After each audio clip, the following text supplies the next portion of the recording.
Hello students, class 8th subject science. Today we will study the last chapter of half yearly exams, conservation of animals and plants. Conservation का मतलब होता है संरक्षण यानी कि सुरक्षा।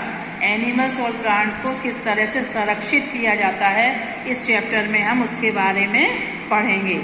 Biodiversity, flora and fauna.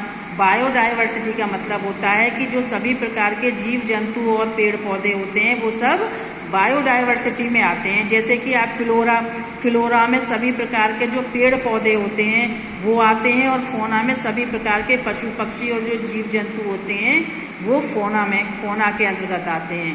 We have seen different types of animals and plants around us. हम अपने चारों तरफ विभिन्न प्रकार के जानवरों को और पौधों को देखते हैं। The variety of plants and animals that live in a particular region और habitat and their interaction with one another are called biodiversity.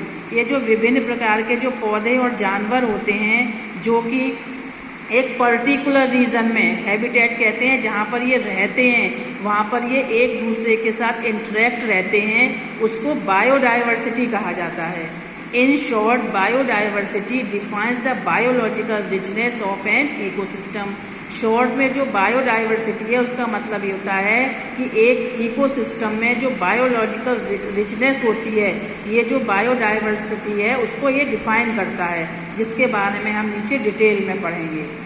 Some countries such as India have a rich biodiversity ranging from tropical rainforest to desert type of vegetation and alpine vegetation to mangrove forest.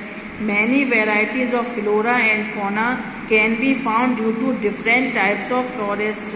कुछ countries जैसे कि India है, इसमें rich biodiversity होती है। जैसे कि इनकी जो रेंज होती है रिच बायोडाइवर्सिटी की, वो जैसे कि ट्रॉपिकल रेन फॉरेस्ट से डेजर्ट टाइप ऑफ वेजिटेशन, क्योंकि ट्रॉपिकल रेन फॉरेस्ट जहाँ पर यानी कि बारिश होती है बहुत ज़्यादा, और डेजर्ट टाइप वेजिटेशन हो गया जहाँ पर मतलब जैसे कि डेजर्ट रेगिस्तान में कम बारिश होती है ना, वहाँ का जो वेजिटेशन होता है। और alpine vegetation to mangrove, alpine vegetation जो पहाड़ी पर जो वेजिटेशन किया जाता है, और जो मैंग्रोव फॉरेस्ट का वो फॉरेस्ट होते हैं जहाँ पर जो है श्रब्स होते हैं और स्मॉल ट्रीज पाए जाते हैं कोस्टल एरिया में। तो इस प्रकार से ये जो फ्लोरा और फोना की जो विभिन्न प्रकार की जो वेराइटीज़ होती हैं वो विभिन्न प्रकार के जंगलों में पाई जाती हैं उनके रेंज के according. Rain forest have the highest biodiversity of any ecosystem on the earth. ये जो अर्थ के ऊपर जो रेन फॉरेस्ट होते हैं उनमें सबसे ज़्यादा बायोडाइवर्सिटी होती है एक इकोसिस्टम में। एंड इकोसिस्टम इंक्लूड्स, अब आप सोच रहे होंगे ये इकोसिस्टम क्या होता है, व्हाट इज इकोसिस्टम।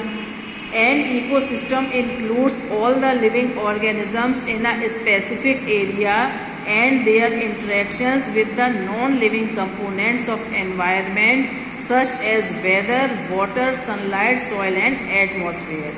ये जो इकोसिस्टम होता है इसमें सभी प्रकार के जो लिविंग ऑर्गेनिज्म होते हैं एक स्पेसिफिक एरिया में, और वो एक दूसरे और वो नॉन लिविंग कंपोनेंट्स, वातावरण में जो नॉन लिविंग कंपोनेंट्स होते हैं ना उनके साथ ये इंटरेक्ट रहते हैं।